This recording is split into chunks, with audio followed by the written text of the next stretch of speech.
Beijing, but they were wearing costumes. They fooled everyone into thinking that they were from different parts of China. Trong cái bức hình này thì các bạn có thể thấy là có các cô gái ở nhiều dân tộc khác nhau, mặc quần áo khác nhau. Nhưng mà thực ra ấy, 8 ngày trước khi cái bản tin này diễn ra thì thực ra là họ mời toàn cô gái từ Bắc Kinh đến và họ bảo tôi là không, ông phải nói đây là dân tộc, các cô gái của nhiều dân tộc khác nhau đến, tuy những cô gái này đến từ Bắc Kinh hết thôi. There were two other events that were, we say, faked. Do any of you remember? Do any of you know what the other things were that were controversial with China? Và có hai cái thực kiện ở trong Olympic, Thế vận hội Olympic Bắc Kinh gây rất nhiều tranh cãi và tôi thấy nó cũng là một cái sự giả mạo trong tin tức. Các bạn có biết là sự kiện nào không ạ? This 9-year-old girl sang the opening, it's called the Ode to the Motherland, in Chinese, but she did it when someone was playing the music. She was opening her mouth to sing with the music. Because the real singer was this girl, and the Chinese government said she was not pretty enough, so we will have this girl instead. This is the voice, but this is the girl. Ở đây thì các bạn thấy một cô bé rất xinh xắn hát cái bài lời thề với Tổ quốc ấy. Cô bé này 9 tuổi nhưng mà thực ra ở đây là cô bé lip sync nữa. Còn cái cô bé kia mới là cái giọng thật. Và người ta bảo là vì cái cô bé giọng thật kia trông chả xinh bằng cô này nên là thôi cho cô này lên. The third problem that people did not understand are the fireworks. At the beginning of the ceremonies, there were fireworks all around the city of Beijing. This looks like a footprint, like a foot. And it was amazing to see here, fireworks to look like footprints. But these were staged. These were done electronically. Các bạn có thể thấy là cái nhầm lẫn thứ ba ấy, ở đây là Bắc Kinh muốn làm cho mọi người tưởng là ở trong những cái ánh sáng kia là firework, tức là cái pháo hoa đấy, mà thực ra không phải đâu, trông nó giống như là pháo hoa nhưng mà nó là đồ điện tử đấy. And 2 years ago, there were French students, photographers, who took these photos, this photo and this photo, and they won the most prestigious award. The award in France was the Grand Prize in Reporting. Và đây là một cái bức ảnh mà đã được giải Grand Prize ở Pháp và do một sinh viên Pháp chụp. After they won the Grand Prize, they went up to receive it and they said, no, this was staged, this was fake. We just wanted to show you that we could win, but we lied. Thế nhưng mà anh sinh viên đấy khi mà lên nhận giải thì bảo không, cái hình này chả phải chụp thật đâu, người ta đóng kịch đấy, sắp đặt rồi, nên là tôi làm cái này là chẳng qua để thể hiện là tôi có thể thắng, tôi có thể chiếm được giải thôi, chứ không phải là thật. In 2006, there was a photographer in Lebanon. His name was Adnan Haj, and he manipulated photos. He did this to try to get more coverage of the story. This is in Beirut, Lebanon. You can see the photo on the left, you can see the photo on the right. Which one do you think has been altered? Which one has been altered? This one or this one? Đây là cái bức hình của một phóng viên ảnh ở Lebanon chụp năm 2006 và ở đây Liban. Và chúng ta có thể thấy cái sự bóp méo hình ảnh ở đây. Trong này có một hình là thật, một hình là giả. Các bạn có phát hiện ra hình nào là thật, hình nào là giả không? I won't tell you. Tôi không nói cho các bạn nghe đâu. Not yet. Chưa phải lúc này. Here's another photo or series of photos. If you take a look at the bottom one, this is the photo that was printed. But if you look, the top photo, you see the American army man holding his hand out, like stop. But the man with the baby is looking to the side. In this photo, the man with the baby is looking or walking forward, but the military man does not seem so interested. So they took the top photo of the army man and the middle photo of the baby with the father, and this is the one that was printed. So it is misleading. Và ở đây chúng ta có thể thấy một cái sự bóp méo thông tin. Chúng ta thấy ở trên hình thứ nhất thì cái người đàn ông áo xanh đang ôm một đứa bé, không hề để ý đến anh lính Mỹ, và anh lính Mỹ thì đang có vẻ như là đang ngăn người đàn ông đấy lại. Ở bức hình thứ hai, ở bức hình ở giữa thì anh lính chả quan tâm gì đến cái người đàn ông áo xanh đấy cả. Và cái sản phẩm in ra là cái gì? Là một cái sự kết hợp của cả bức ảnh trên và bức ảnh giữa để cho ra một bức ảnh thứ ba là anh lính giơ tay ngăn chặn và người đàn ông áo xanh đang cầm em bé có vẻ như là đang bị ngăn lại. Và đấy là bức ảnh đã bị làm sai lệch đi và nó đã được đăng lên bản tin. This photo was actually published in the Los Angeles Times newspaper in California. When they found out, they fired the photographer. Cái bức ảnh này thì thực tế là đã được đăng trên tạp chí Los Angeles Times và cái kẻ làm méo mó bức ảnh này thì đã bị phát hiện. So these examples đã bị sa thải. I'm sorry. Finished? Okay.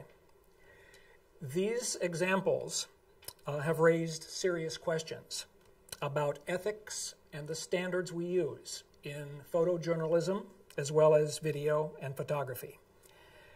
The problem is many people who are the bosses, the editors in charge, they have to look at thousands of photos every day to make a decision. Vậy thì những cái bức ảnh này đặt ra một vấn đề cực kỳ là nghiêm trọng về đạo đức.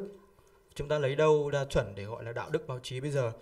Và các bạn cũng biết là cái người biên tập cái người chủ biên tập, tổng biên tập của một tờ báo thì khi làm việc phải làm việc một đống tư liệu, một đống ảnh mà phóng viên chụp được, và khi mà họ đã nhận trách nhiệm đấy thì đó là một cái trách nhiệm rất là nặng nề. And if you have access to Photoshop or to iPhoto, which is part of Apple or Mac, or any photography program, you know that it's not so difficult to be able to take one part of one photo and put it with another. Nếu mà các bạn đã sử dụng những cái phần mềm của Apple, của Mac thì các bạn thấy là chẳng khó khăn gì để mà tách một phần của bức ảnh ra và ghép vào một phần khác của bức ảnh khác. And if you have the ability on your computer, the internet, to go to this website, it is called Worth 1000, WORTH 1000.com, you will see huge numbers of examples of just this. Và nếu các bạn lên internet thì các bạn có thể truy cập cái trang web worth1000.com, tức là cái trang web này thì đã vạch trần rất là nhiều những cái bức ảnh đã bị làm méo đi. Các bạn có thể ghi vào cái địa chỉ đấy. It's very difficult to determine whether or not photos have been manipulated. Obviously, this cannot be true. But other photos like Adnan Haj, and I will give you the answer here now, these are difficult to determine if they have been altered. Thực sự thì rất khó để biết được ảnh nào là giả, ảnh nào là thật. Các bạn thấy cái bức ảnh cái cô gái đang đung đưa cái cành cây thì rõ ràng là giả rồi. Thế nhưng mà có nhiều bức ảnh khi mà bị làm méo đi thì rất khó phát hiện được. Và trong chỗ này thì tôi sẽ chỉ ra cho các bạn đâu là bức ảnh thật và đâu là bức ảnh giả. In this case, Adnan Haj used Photoshop. And in Photoshop, to darken the image, it causes a problem. The one on the right has been altered. If you look, it looks wavy, like here. This. And this is an indication of Photoshop, one of the problems Photoshop had a few years ago. Ở đây thì cái bức ảnh giả là bức ảnh bên phải. Các bạn có thể thấy là ở cái khói bốc lên ở bức ảnh thứ hai bức ảnh bên phải thì nó gần như là có một cái sự sóng sánh, có những cái sự sóng sánh. Và đây là một cái biểu hiện chứng tỏ là bức ảnh này đã qua Photoshop. Và đây là một lỗi của Photoshop trong những năm vừa rồi, tại cái thời điểm đó. Cái phiên bản cũ bây giờ nó hết rồi. Adnan Haj also offered this for publication. He was paid money for this. This is an Israeli jet. And underneath the image, it said, an Israeli warplane fires missiles during an airstrike in South Lebanon. Và ông phóng viên này cũng làm méo mó một bức ảnh nữa. Đây là một bức ảnh chiếc máy bay và đằng sau có 3 quả tên lửa. Ở dưới thì Ở dưới thì ông này đề là đây có 3 quả tên lửa bắn vào một máy bay Israel và cái địa điểm ở đây là ở miền Nam Liban. He actually added 2 more flares. There were 3, and now there are 5. But these are not missiles. They are referred to as flares, F-L-A-R-E-S. They're not missiles. They were not used to try to shoot down someone. Và ở đây thì ông thêm 3 quả tên lửa khác và thành ra là 5 quả tên lửa. Nhưng mà thực sự ấy, những cái quả này là quả pháo sáng chứ không phải là quả tên lửa, và ông đã làm mọi người lầm tưởng đây là những quả tên lửa.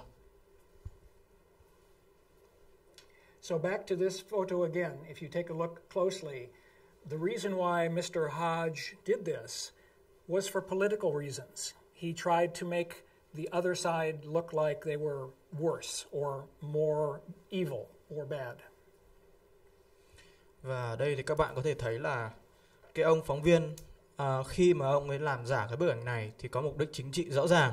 Các bạn có thể thấy ở bức ảnh phải thì cái khói nó bốc lên có vẻ rất là nghi ngút hơn, và vì thế mà ông làm cho người ta hiểu lầm là cái bên gây chiến ấy ác hơn là bức ảnh bên phải, bên trái. There's actually a number of photos I will show you where scenes were staged. Now, what I refer to as staging is to have an actor or actress do something which is not normal, to take the photo and to try to tell someone this was real. Và tới đây thì tôi sẽ cho các bạn xem một loạt những cái bức ảnh mà cái bối cảnh ở đấy, cái hiện trường nó đã bị sắp đặt, đã bị xáo trộn.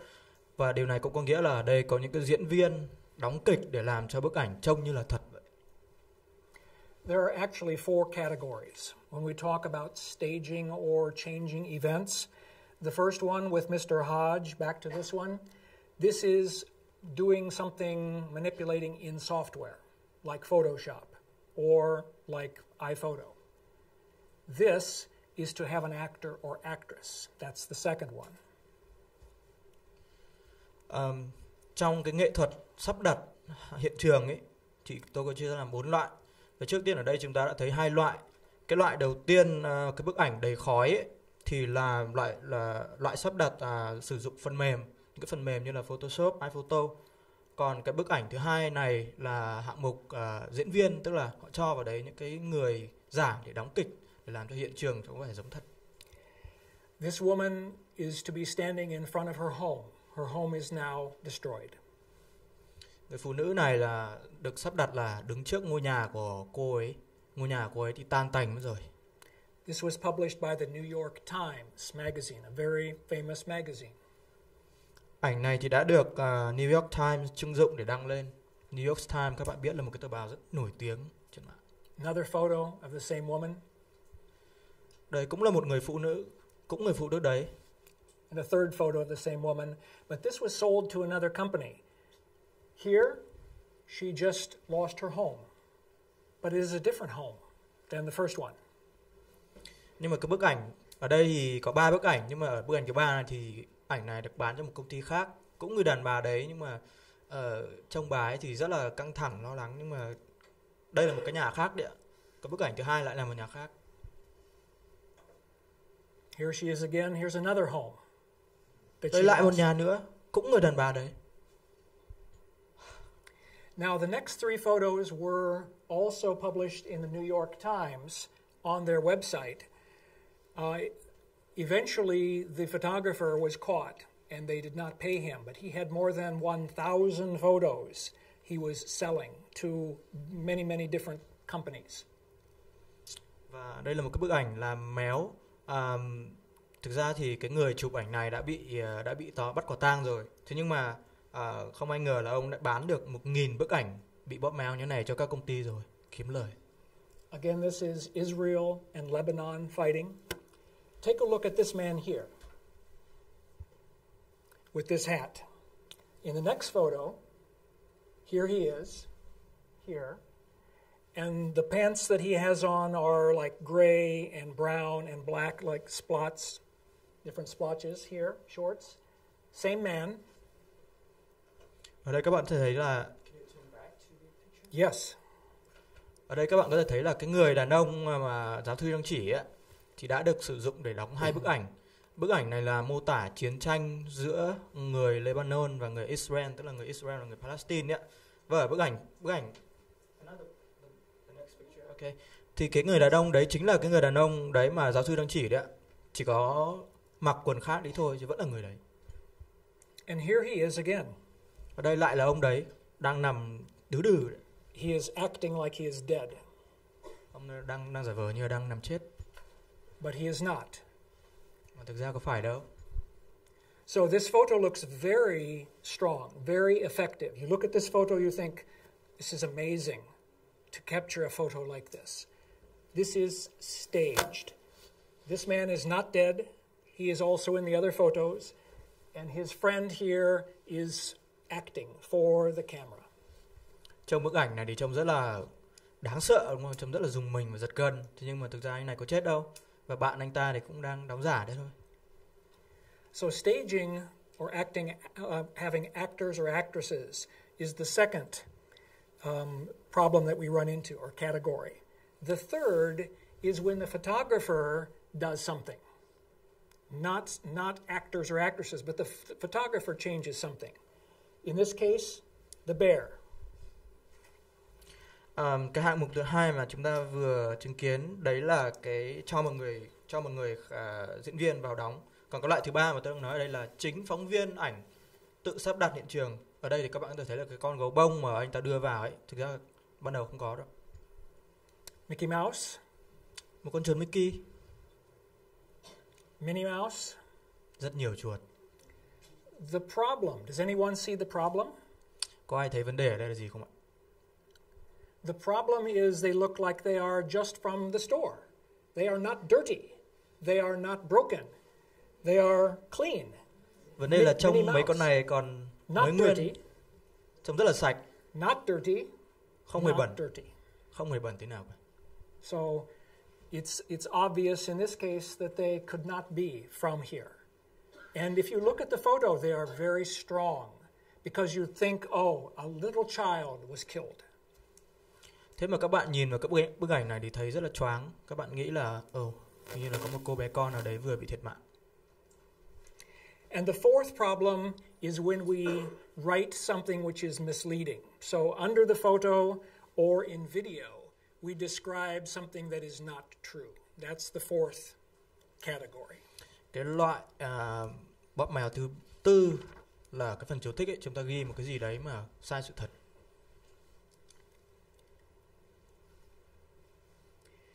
A fake image is one which is not true.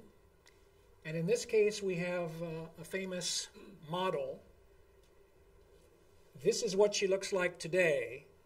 This is what was published, or actually in a billboard. It was in Tokyo, Japan, 1 year ago.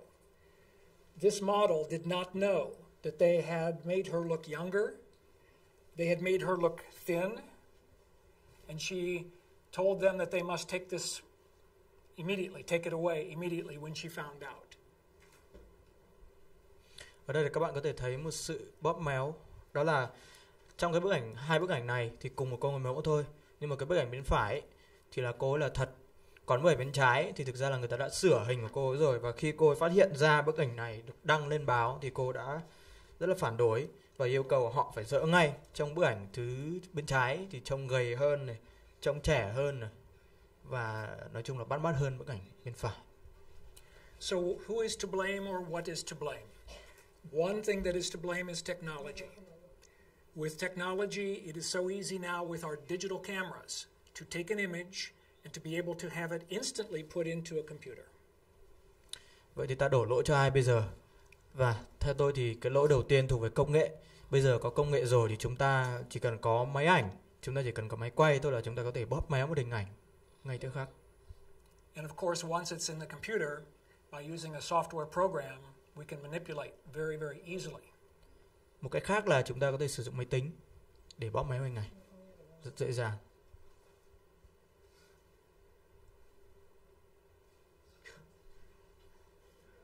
I don't think this is real.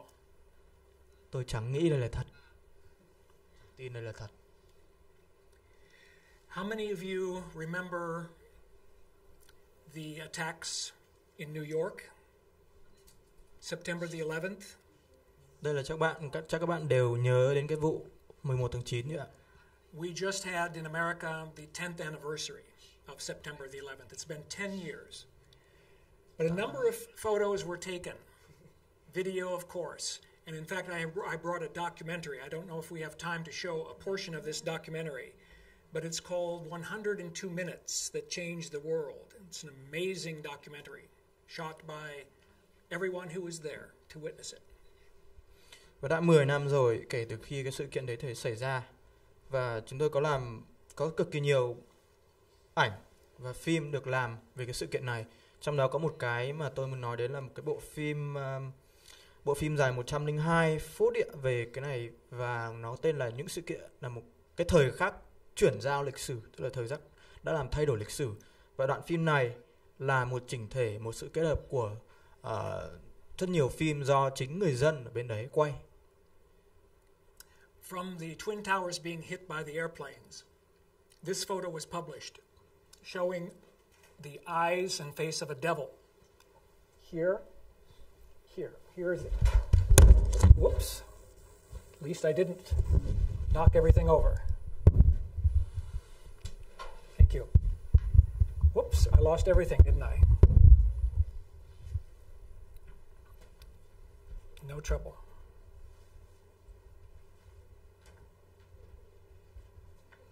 If we look here, we have the eyes, nose and mouth. Ở đây chúng ta có thể thấy cái bức hình mà người ta đã thêm thắt vào ấy, tức là cái cột khói đấy thì trông giống hình như một quỷ, như một con quỷ. Các bạn thấy mắt, mũi, mồm các thứ trông giống như một con quỷ ở cột khói vậy. This is one that's interesting because it's not a photo. This was live from CNN. I know many of you have watched CNN. And there are 30 pictures. 30 pictures in 1 second of video.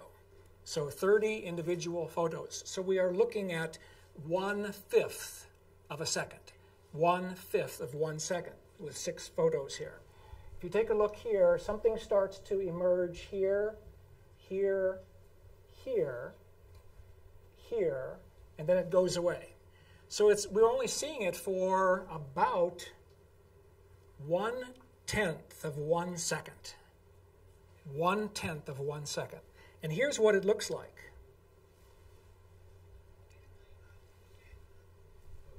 They have someone has added this to give it the tail. Here's the tail and something here, the sickle of a devil.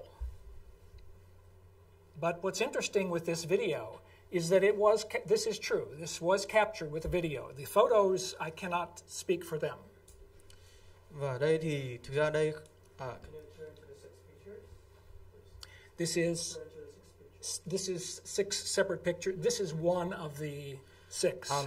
Và ở đây thì chúng ta có thể thấy đây không phải là 6 bức ảnh đâu, mà là 6 đoạn phim, nhưng mà là nó đã được quay ở nhiều nơi khác nhau chỉ trong vòng 1 giây thôi ạ, mà đã có đến mấy bức ảnh khác nhau rồi. Một giây ở trong video thì ở đây nó có 30 ảnh khác nhau liên tiếp thì tạo ra được 1 giây. Thì ở đây các bạn nhìn 6 ảnh thì có nghĩa là mình cứ hiểu nôm na là một bức ảnh đó là 1/5 giây. Thì trong một cái 1/5 đấy thì các bạn sẽ nhìn thấy là nó có một cái ảnh phóng to lên, thì mình nhìn thấy cái cột khói đấy là một nhân vật giống như là một con quỷ, đúng không ạ?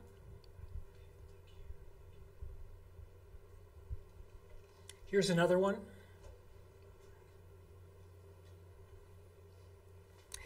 Obviously, you have seen many movies. This is iRobot, where we have used digital images to be able to have our actors and actresses correspond or work. With Will Smith. Đây là bộ phim iRobot ấy. Ở đây chúng ta đã sử dụng công nghệ kỹ xảo để làm cho những cái con robot đối thoại với Will Smith như thật. Anyone see Forrest Gump, the movie? Forrest Gump. Đã có ai xem Forrest Gump chưa? Here. John F. Kennedy was one of our former presidents who was assassinated, was killed. And Forrest Gump, who is being played by, of course, an actor, was probably this big when John F. Kennedy was alive. So obviously this is digitally manipulated. Đây là cái bảnh đã được số hóa, đã bị làm giả đi. Ở đây thì nhân vật chính Forrest Gump đứng bên trái bắt tay với Tổng thống Kennedy, nhưng mà thực ra hồi đấy thì cái diễn viên đóng Forrest Gump chỉ có tí tuổi thôi, còn Kennedy đã là một ông tổng thống to tướng rồi. Vì vậy mà đây là một cái bức hình mà họ đã ghép vào bằng công nghệ kỹ thuật số. Does anyone ever see this photo? What is this photo? Các bạn có biết bức ảnh này ở đâu không ạ? Đã nhìn thấy chưa? This was in 1934. This photo was taken in 1934, a long time before we had digital cameras. So it was done by film developing. This is the Loch Ness Monster from around Great Britain. Bức ảnh này thì đã được chụp vào năm 1974 ở hồ 1934 ở hồ Loch Ness ở Anh ạ. Và thực ra hồi đấy thì chưa có công nghệ kỹ thuật số đâu, nên là cái bức ảnh này đã được làm kỹ xảo bằng công nghệ phim. Ở đây trông giống như là quái vật ở hồ Loch Ness. This is true or not true? Thế thì nó có thật không nhỉ? This is a real photo, and today we still believe this is true. Vậy thì nó có thật không? Cho đến ngày nay thì chúng ta vẫn tin là thật. In 1994, the person who took the photo said, this is not true. Thế mà đến năm 1994 thì chính cái ông chụp bức ảnh này đã bảo đây là giả đấy. It is a toy with a head in the water. It's a toy. Đấy thực ra là một món đồ chơi có cái đầu trông giống như là quái vật thôi. In 1917, 16-year-old Elsie Wright and her 10-year-old cousin, Frances Griffiths, took photographs of fairies that were flying. Everyone who looked at the photo said it is true. We used to have a negative from the camera, a negative in a dark room, and then you made a photo from the negative. They looked at the negative. It's true. Nothing has changed. But this photo was turned out to be not true 60 years later. So in 1977, the girls, who now are much older, they said that they were actually made of paper. And they took a pin and put paper and they put them here, here, here. So not true. Bức ảnh này được chụp vào năm 1917 với hai anh chị em. Tên mình không nhớ rõ. Năm đấy thì họ chụp ra và phim âm bản thì cũng nhìn rõ các nàng tiên đang bay, nên mọi người đều tin là thật. Đến năm 1977, khi người phụ nữ này đã rất là lớn tuổi rồi, thì bà ấy kể lại là hai anh em làm rất là đơn giản, là lấy giấy gắn ở đằng trước mỗi chỗ một tí, sau đó chụp lại thì nó sẽ hiện lên cả ở âm bản. Now, even in the 19th century, people did not want to have bad photos. Today, if someone takes a photo of you, you want to look. You say, I want to see. I take your photo, you want to see. You want it to be flattering. You want to look good. Bạn có thể thấy là ngay ở tại thế kỷ 19 thì không ai muốn hình mình lên ảnh mà bị xấu cả. Ai được chụp ảnh cũng muốn bảo, cho tôi xem lại cái xem là tôi làm dáng thế đã đẹp chưa. And this is true of years ago. I'm going to go ahead and put this back if I can into, where is my larger screen? F1? F1?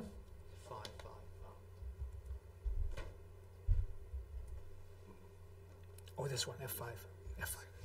Thank you. So, back in the earlier times, people also wanted to look good, and in some cases, what if someone could not be there for the photo? The photo was taken, they could be put in later. In this case, this woman was not available when the photo was taken, and so she was added later. This is a very old photo, so you can see even back then, they were able to manipulate photos. Các bạn có thể thấy là ngay từ hồi xưa rồi người ta đã làm méo mó ảnh được.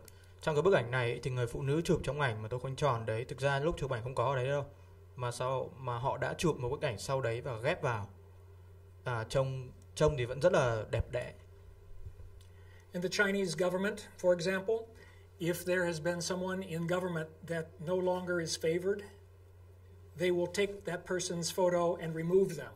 So you will never be able to know that that person was part of the Communist Party in China. Ở Trung Quốc ấy thì cái Đảng Cộng sản Trung Quốc, nếu mà họ cảm thấy ghét người nào, ghét cái đảng viên nào thì họ trong những cái bức ảnh mà họ chụp trong quá khứ họ quẳng ông đấy đi. Và trong những cái bức ảnh đấy thì không có người đàn ông mà thực tế là đã được chụp cái lúc đấy. Years ago we had a presidential candidate. John Kerry was his name. He was running for president of the United States. His photo is down here.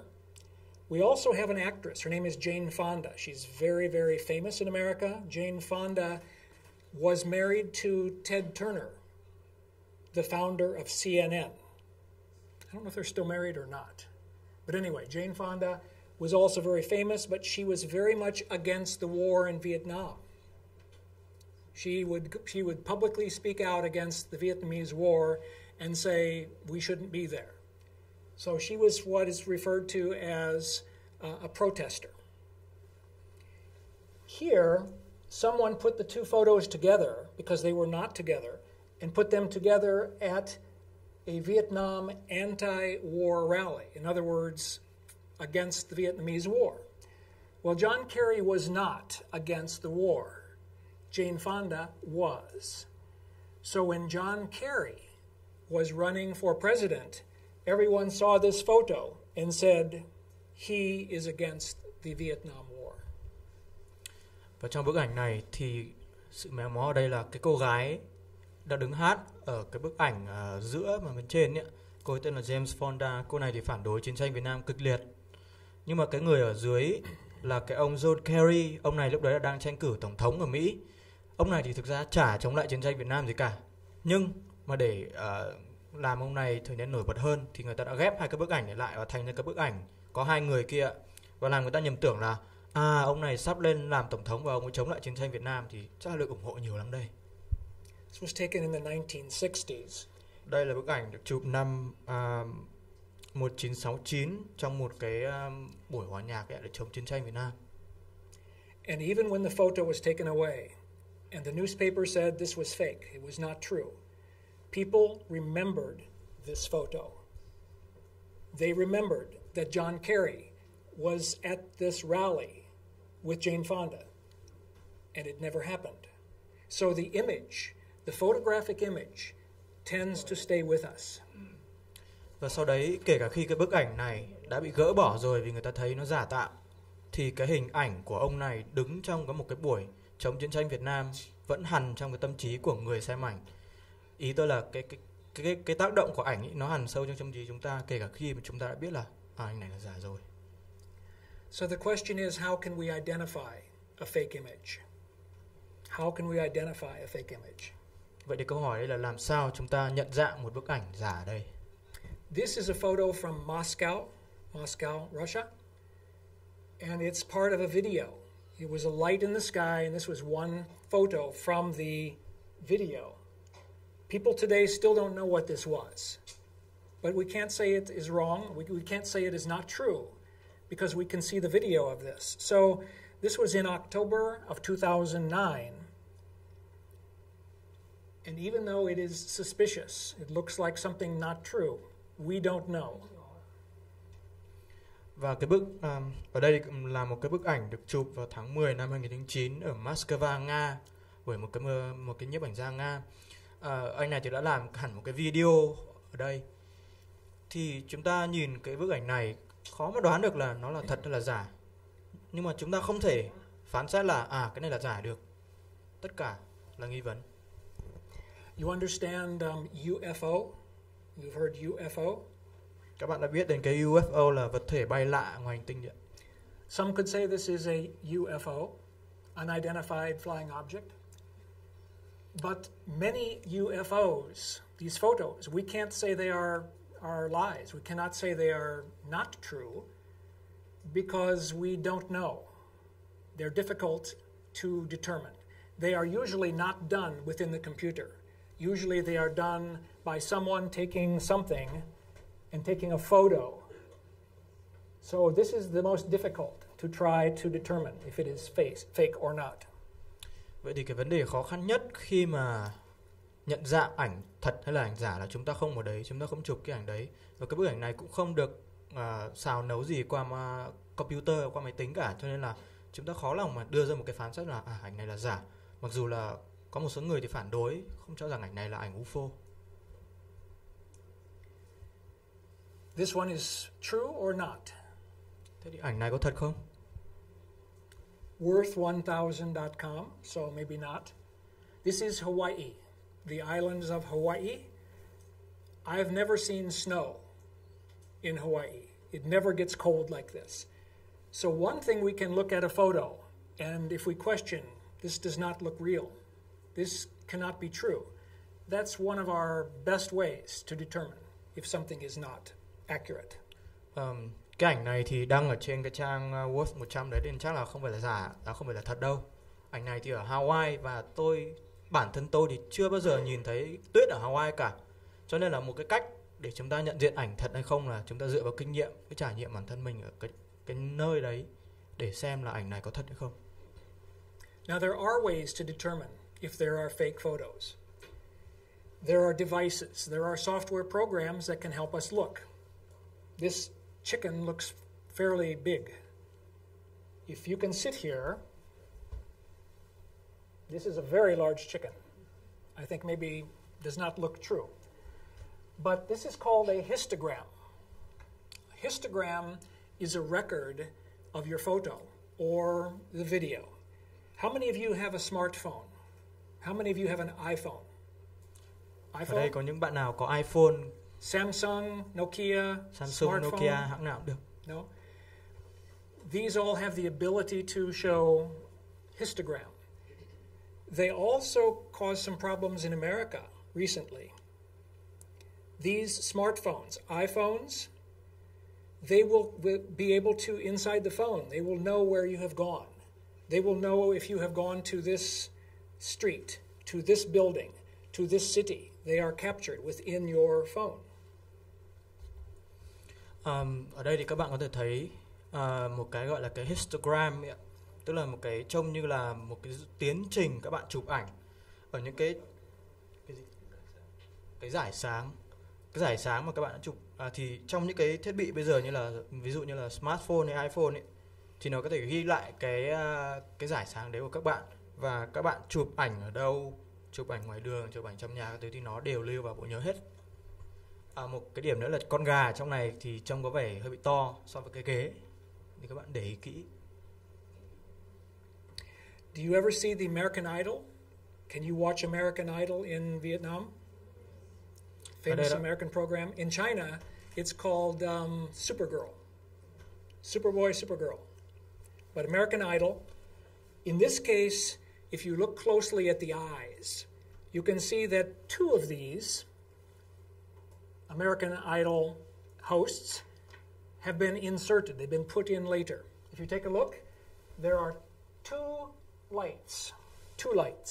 Here, one light. Here, two lights. And here, one light. So this one and this one were shot together. This one and this one were shot together, and then through Photoshop, all put together. Không biết các bạn đã xem cái chương trình American Idol chưa? Đây là một cái bức ảnh giới thiệu về chương trình đấy, và ở đây chúng ta có thể thấy sự ghép ảnh. Các bạn có thể thấy là ở khi mà chúng ta chiếu vào mắt của người được chụp ấy, thì chúng ta có thể cái độ ánh sáng của họ, cái đốm sáng trong mắt của họ khác nhau. Vì thế mà ở đây thì thực tế là đã có 2 người được chụp ở một lúc và 2 người nữa được chụp ở một lúc khác nữa, và họ ghép lại thành một bức ảnh có 4 người. Ở đây chúng ta có thể thấy ở những cái bức ảnh này, ở những cái mắt ấy, cái độ sáng nó khác nhau, cho nên là lúc chụp khác nhau. Another way to check if a photo is true or not true is what is called vanishing point. If you take a look at the lines of this house, the yellow lines, they all come to a merging point. So here at the top of the windows, bottom of the windows, they all come over to this point. Same thing here. Bottom of the windows, tops of the windows, all to the vanishing point. Here, yellow, here, yellow, but here is red. This part of the house has been added later. This part of the house is not true. Mình có thể sử dụng phối cảnh để mình biết xem một bức ảnh thì có phải là một bức ảnh đã bị chỉnh sửa hay không. Bởi vì về nguyên tắc phối cảnh thì tất cả sẽ phải hội tụ vào một điểm. Và trên cái đường màu vàng này các bạn sẽ thấy là tất cả những cái đường cửa sổ đều hội tụ vào một điểm. Nhưng mà cái đường màu đỏ thì nó hội tụ lệch lên đằng trước một chút. Biết các bạn có nhìn rõ không ạ? Cho nên chúng ta có thể phán đoán là cái phần màu trắng ở trên đỉnh nóc nhà có hai cái đường màu đỏ đấy nó hội tụ vào một điểm khác với cái điểm mà những cái cửa sổ ở dưới hội tụ. Suy ra là cái phần trên đấy rất có thể là đã bị ghép vào. Again, we have to remember that only the digital images can be altered within the computer. If you have film and you have the photos with negatives and printed, then the only way to make a fake photo would be to stage it, would be to create something before you take the photo. But once anything's within the digital category, you can do almost anything within the computer. Có một cái lưu ý là trong cái việc làm méo ảnh thì chỉ những cái bức ảnh nào là bức ảnh số ấy, thì chúng ta mới có thể làm méo trên máy tính được thôi. Còn nếu mà các bạn có âm bản mà chụp bằng máy phim ấy, thì chúng ta chỉ có cách là sắp đặt cái hiện trường, chứ chúng ta không thể làm trên máy tính được. All digital photos are made up of pixels or squares. So the pixel up here. And you know from your smartphones, you know from digital cameras, you can go to millions of pixels. Like a 6 megapixel camera is 6 million pixels. So one way to make a photo difficult to see if it is fake, one way, is to reduce the quality. If we reduce the quality of the pixels, then it's difficult to tell if it's fake. For example, on the left, you can look at the dog, and these edges here are very sharp, ragged here. Like you can see the pixels, you can see the squares. But by softening, reducing the pixels that are there, then this becomes softer and becomes more real looking. So the dog was not taken in front of this building. The dog was not in front of this building. But as you take a look here, the one on the left is true. This one has been altered, and this one looks more real. Một cái cách để làm cho bức ảnh của chúng ta trở nên thật hơn mà khó nhận biết được là giả hay thật hơn là chúng ta giảm những cái điểm ảnh ở trong ảnh này đi, trong cái phần mềm này đi. Thì ta biết là cái ảnh thì bao giờ cũng được cấu thành bởi rất nhiều những cái điểm ảnh khác nhau. Và một cái cách để chúng ta làm méo ảnh là chúng ta giảm chất lượng ảnh đi bằng cách là giảm cái số lượng điểm ảnh đi. Như ở đây chúng ta thấy là giữa bức ảnh này thì ở cái bức ảnh bên trái thì trông những cái sắc cạnh của nó không nét và không sắc như là bức ảnh bên phải. Chúng ta không nhìn rõ những cái hình khối, hình vuông, hình nhọn, và vì thế bức ảnh bên phải trông có vẻ là thật hơn. But it's very time consuming and very difficult for editors of magazines, of newspapers, to be able to determine if a photo is fake. Thế nên là cực kỳ khó với những người biên tập viên để xác định xem là ảnh nào là thật và ảnh nào là giả. The company Reuters and Associated Press, they look at more than 10,000 photos in one day. Reuters and the Associated Press take a look at more than 10,000 photos in one day to determine if they should publish certain photos. There is no way that they can accurately look at every one of those photos. Và những cái hãng thông tấn như là AP này hay là Reuters ấy, hàng ngày họ phải xem qua 1.000 bức ảnh khác nhau, 10.000 bức ảnh khác nhau để xem là chọn bức ảnh nào để đăng đây. Và đấy là một cái công việc rất đồ sộ, rất phức tạp. There's a company called the National Press Photographers Association. National Press Photographers Association, or NPPA. And in the United States, they are considered to be one of the top organizations. They have a statement. Their statement says, as journalists, we believe the guiding principle of our profession is accuracy. Therefore, we believe it is wrong to alter the content of a photograph in any way that deceives the public. Và ở Mỹ, chúng tôi có một cái tổ chức tên là NPPA. Tổ chức này được đánh giá có uy tín rất cao và họ có một cái châm ngôn là chúng tôi coi đạo đức là kim chỉ nam trong hoạt động báo chí. Vì thế mà chúng tôi phản đối bất cứ một cái hành động nào mà làm sửa ảnh, mà vì thế mà làm sai thông tin.